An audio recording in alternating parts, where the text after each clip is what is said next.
Sean bienvenidos a Antropos, un espacio que resulta de la creación de comunidades de aprendizaje, en donde jóvenes estudiantes de licenciatura de San Cristóbal de las Casas, Chiapas, se reúnen para compartir sus experiencias de investigación a través de procesos de diálogo y de reflexión.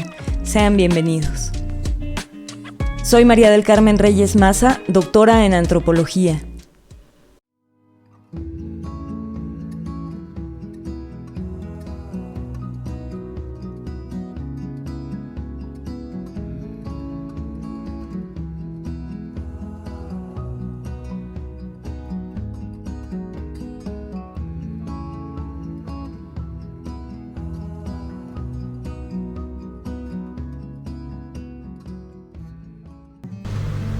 Sean bienvenidos todos. Julio, es un gusto estar aquí contigo, compartir este espacio de diálogo y reflexión. Quiero que nos cuentes tu nombre, de dónde vienes, cuál es tu origen. Platícanos esto. Pues buenos días, doctora María Carmen. Un poco de mí, mi nombre es Julio Emanuel López Gómez, tengo 23 años, actualmente vivo en la ciudad de San Cristóbal de las Casas. Viviendo en esta ciudad llevo alrededor de 15 años, porque los primeros 7 años de mi vida vivía entre San Cristóbal, Oxchuc y algunos pueblos y comunidades en los que por la profesión de mis papás, que son maestros, vivía temporalmente en esos lugares en donde ellos trabajaban. Actualmente estoy estudiando la carrera de Antropología Social en la Facultad de Ciencias Sociales de la UNACH y en esta ciudad, y estoy en 7º semestre, terminando ya, y pues un gusto estar aquí también. Gracias. Oye, cuéntanos, ¿qué te inspira, qué te motiva compartir esta experiencia con otros jóvenes? Algo que me motiva es el que más personas, sobre todo de mi edad, se interesen por el tema de la vejez, poder en el caso de la antropología estar persona a persona, frente a frente, cara a cara con esas personas, con esa población que muchas veces, quizás por mi experiencia digo esto, pero existe cierta distancia, cierta ruptura generacional, digamos, y que según yo lo noto se agrava cada vez más por ideas que ambas generaciones tienen y que chocan, y compartir el trabajo que yo vengo haciendo, mi interés, mi curiosidad, pues quizás pueda ayudar también a motivar a otros jóvenes, como digo, de mi edad, pero también de otras muchas edades, tiempos. ¿Cuál es el trabajo que nos vas a compartir? ¿Cuál es la investigación que estás haciendo?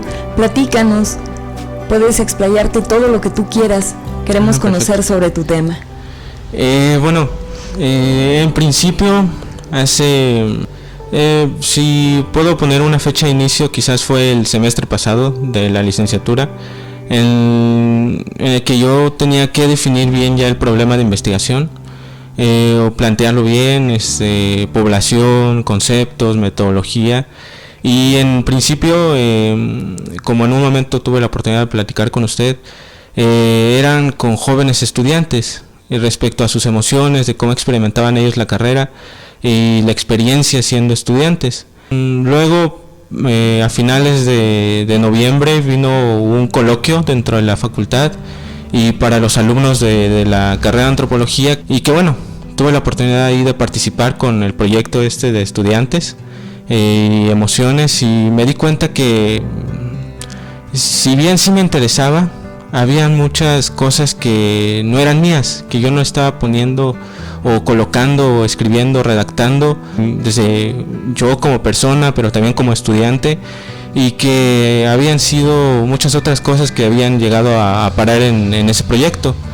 Y al término de ese proyecto, pues dije, realmente quiero hacer esto con lo que estoy planteando, o con lo que estoy en este momento exponiendo en este coloquio y no sé, en ese momento vino a mi mente, vino a mí la idea de cambiar el tema y enfocarme en una población con la que yo sentía una conexión, un interés, una curiosidad por escuchar, y esta era personas adultos mayores, la vejez. Y bueno, fue en el mes de diciembre, esas vacaciones que hubo de diciembre, que comencé a buscar bibliografía, a conocer o por lo menos leer a los autores más importantes de Chiapas. Fue un trabajo que hice solo, que no le conté ni a mi familia, y que bueno, una vez regresando a clases se lo planteo a la maestra de la materia de trabajo de campo, pero también a mi asesor, y pues fue un poco, digamos, no con prisa, pero sí sin más tiempo de platicar o de armar un mejor proyecto, que me aventé al trabajo de campo. Y bueno, el planteamiento de este trabajo es conocer qué sienten las personas mayores o qué sienten a partir de su experiencia de envejecimiento, qué se siente envejecer y qué se siente envejecer, porque lo que a mí me llama la atención es el cuerpo de las personas que van envejeciendo, ese cambio, esos cambios que sí se viven, digamos, de forma corporal, como la piel, por ejemplo, y bueno, ese tipo de cambios, pero también cambios alrededor de la persona, en su círculo social, cultural, el trato hacia estas personas, y lo que a mí me interesaba era escucharlos, saber cómo es que están envejeciendo, y sobre todo investigar en un lugar como un asilo, porque como bien me escuchó hace unos meses, yo estaba buscando, y sí que estaba buscando, el malestar, investigarlo, y me daba cuenta que en mi búsqueda por el malestar estaba perdiendo de vista, digamos, otras experiencias, otro tipo de sentires, otro tipo de vivencias acerca de una experiencia, de un fenómeno que se experimenta. Y entonces me abrí también a la posibilidad de escuchar esas otras digamos experiencias, en este caso del envejecimiento. Y en el asilo, en principio no hice ninguna visita previa, y creo que eso fue no un error, pero sí una circunstancia que condicionó el trabajo de campo, por lo menos al principio, porque yo llegué con la idea de que las personas que residían en estos lugares, en este lugar en específico, tenían como que esta sensación de tristeza profunda. Y si bien sí existe, sí se da, hay muchas otras vivencias, otras experiencias, otros sentires que si me hubiera quedado con el malestar simplemente, o estudiar nada más la tristeza, hubiera pasado por alto, o me hubiera cerrado, me hubiera acotado bastante. Y bueno, eso es el planteamiento. Me gustaría saber cómo consideras tú que este trabajo puede aportar. ¿Qué es lo que nos va a dar a aquellos que conozcamos tu trabajo? Yo creo que a partir ya de lo que planteé en un principio, que era acercarse, digamos, a esta población, conocer también cuáles eran sus necesidades, escucarlos, ver en qué condiciones están experimentando este proceso de envejecer, pues es, según yo lo veo, es saldar una cuenta, o salvar, digamos, una distancia entre generaciones. Y lo digo porque, bueno, quizás yo estuve un poco alejado de esa población y no les prestaba suficiente atención, pero sí me llamaba la atención. O sea, sí tenía, digamos, este interés por escucharlos.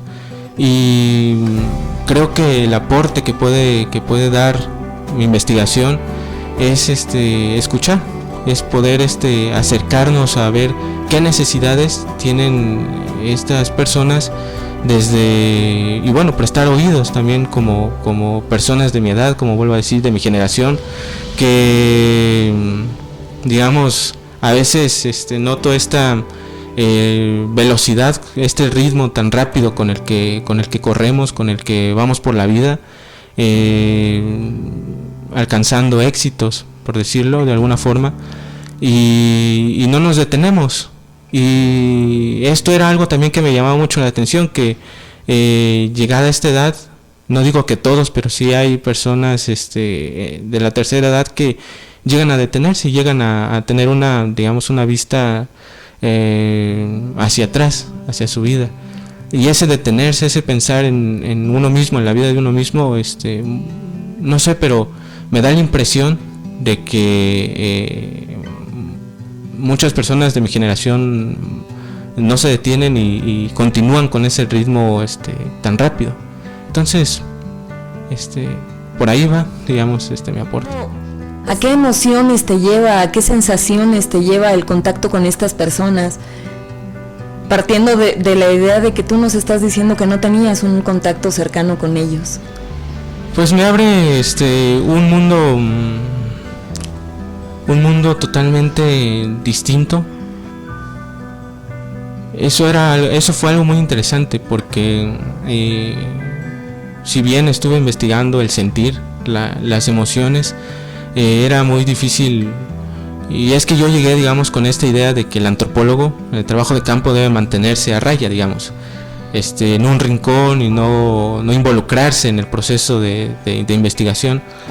Y me di cuenta que no se puede, porque uno está ahí presente, está escuchándolos, está platicando con ellos, y es esa cercanía, es esa proximidad, digamos, que uno llega a tener con las personas, que llegan a afectar a uno mismo los problemas que está escuchando.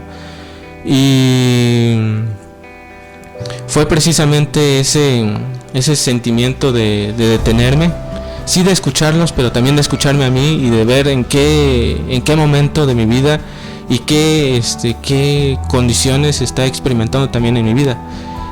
Si bien fue una investigación acerca de la vejez con personas de 65 años hacia arriba, digamos, también fue investigar o poner atención en mí también, en esos sentimientos a veces de pena, de vergüenza, de ira, pero también de simpatía, de querer estar con ellos, de querer escucharlos, de querer aprender de ellos. Y pues eso era lo que me motivaba a ir todos los días al asilo, pero también otros sentimientos como, no sé,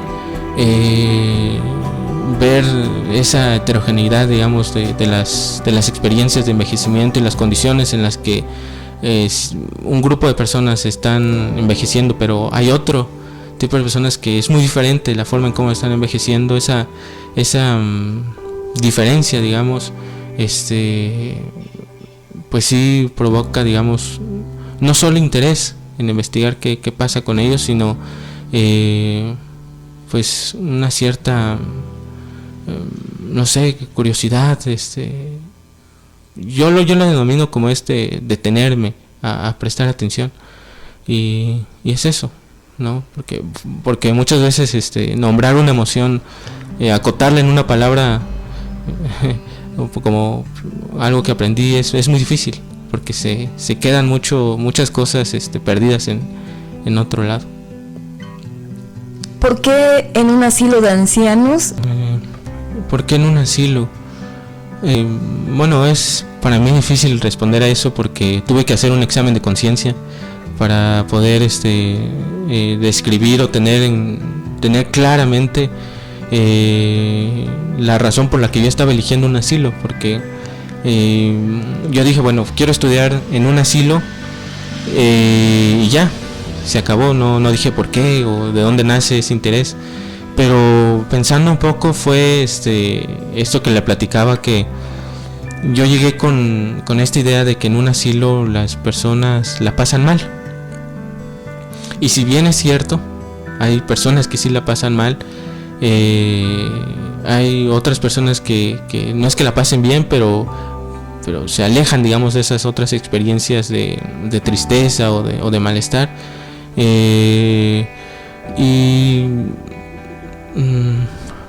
Pues creo que hasta este momento esa es mi razón de por qué el asilo, un espacio que como de encierro, pero en el que tienen que continuar con sus vidas, pero a la vez dejan intereses, deseos, intenciones, y que tienen que continuar con la vida ahí dentro, y eso me llamaba mucho la atención.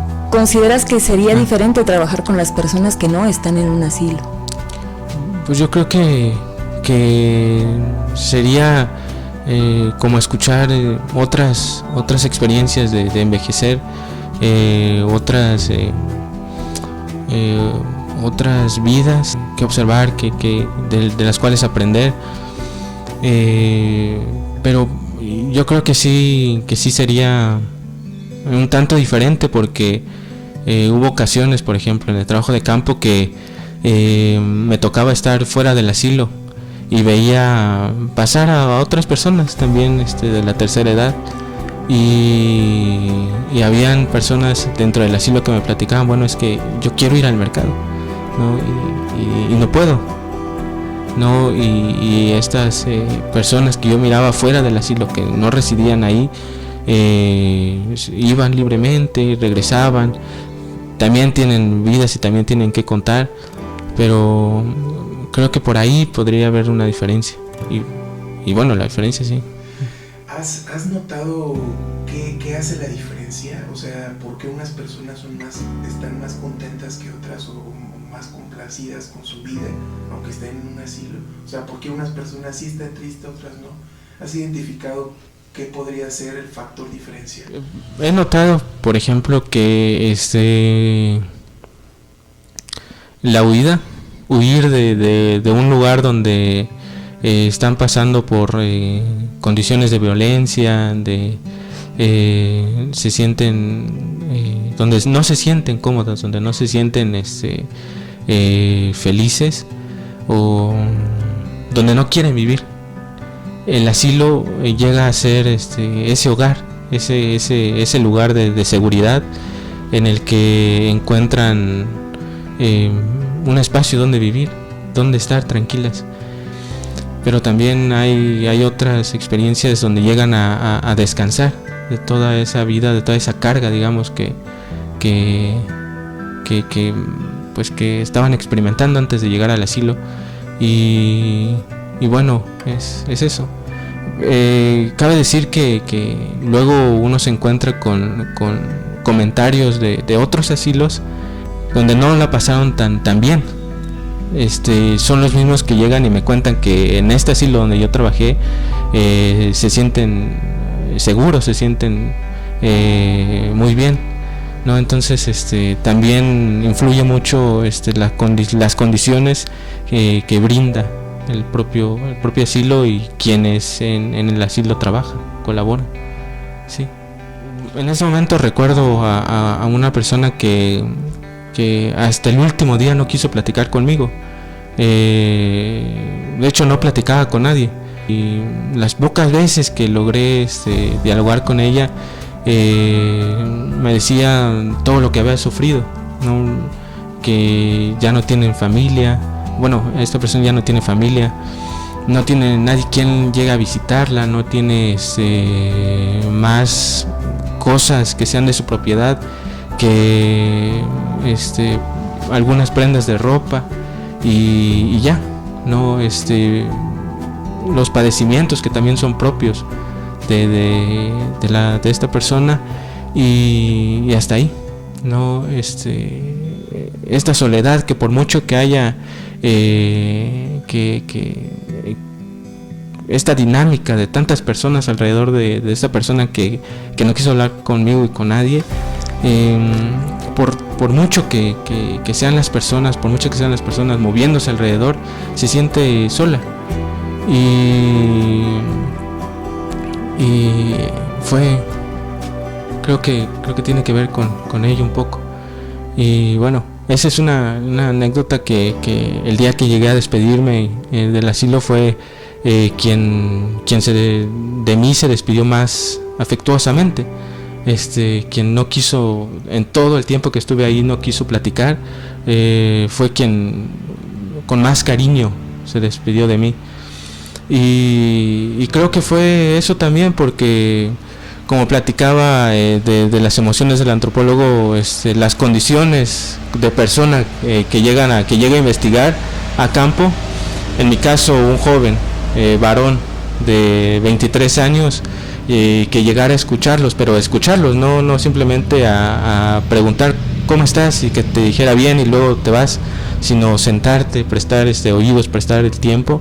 Creo que por mucho que no quieran hablar contigo, está ayudando, está sirviendo para ellos también. Me gusta mucho la reflexión que tienes con respecto a tu proceso como investigador y en tu proceso interno. Entonces quisiera un poco que profundicemos en esta renovación que necesita la antropología. Justo lo que tú decías, nos mandan como observadores de una cosa que tiene que estar lejana.